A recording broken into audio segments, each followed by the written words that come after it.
ஆரம்ப காலத்தில் நம்ம கேப்டன் எப்படியெல்லாம் பேசினார், என்னெல்லாம் பண்ணார் அப்படின்றத அவரை மாதிரியே பேசிக் அம்சம் காமெடி பண்ணியிருக்காங்க நம்ம குஷ்பு மேடம். கேளுங்க.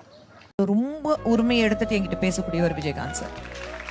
எனக்கு அப்போ தமிழ் தெரியாது, அவருக்கு இங்கிலீஷ் வராது, ஹிந்தி வராது. ஆனா எப்படி கம்யூனிகேட் பண்ணுவோம்னா எங்களுக்கே தெரியாது. வருவாரு, ஏய் என்ன சாப்பிட்டியா? அவர் பேசுறது எனக்கு பாதி புரியாது. என்ன சார், பூவா சாப்பிட்டியா? சார் சாப்பிட்டேன் சார். ஓகே. மேக்கப் பண்ண உட்கார்ந்த உடனே ஃபுல்லா அவரே வந்து என் வேனிட்டி கிட் வாங்குவாரு, ஓபன் பண்ணுவாரு. ஒவ்வொரு மேக்கப் ஓபன் பண்ணி, அப்போ பேன் ஸ்டிக் பேன் கேக் தானே போடுவோம், ஃபுல்லா ஓபன் பண்ணி பாப்பாரு. மஞ்சள் பேன் கேக் எப்பவுமே வச்சிருப்பேன். இது எதுக்கு வச்சிருக்கேன்? ஆச்சு சார், இது ஷூட்டிங்க்கு அந்த மஞ்சள் எஃபெக்ட் இது எடுத்து வை. டார்க் ஸ்டிக்னா ஒண்ணு இருக்கும், எனக்கு கரெக்டா இருக்கா? இல்ல சார், அது என் கட்டிங்க்கு தான், நீ வேற வாங்கிக்கோ, இது வை.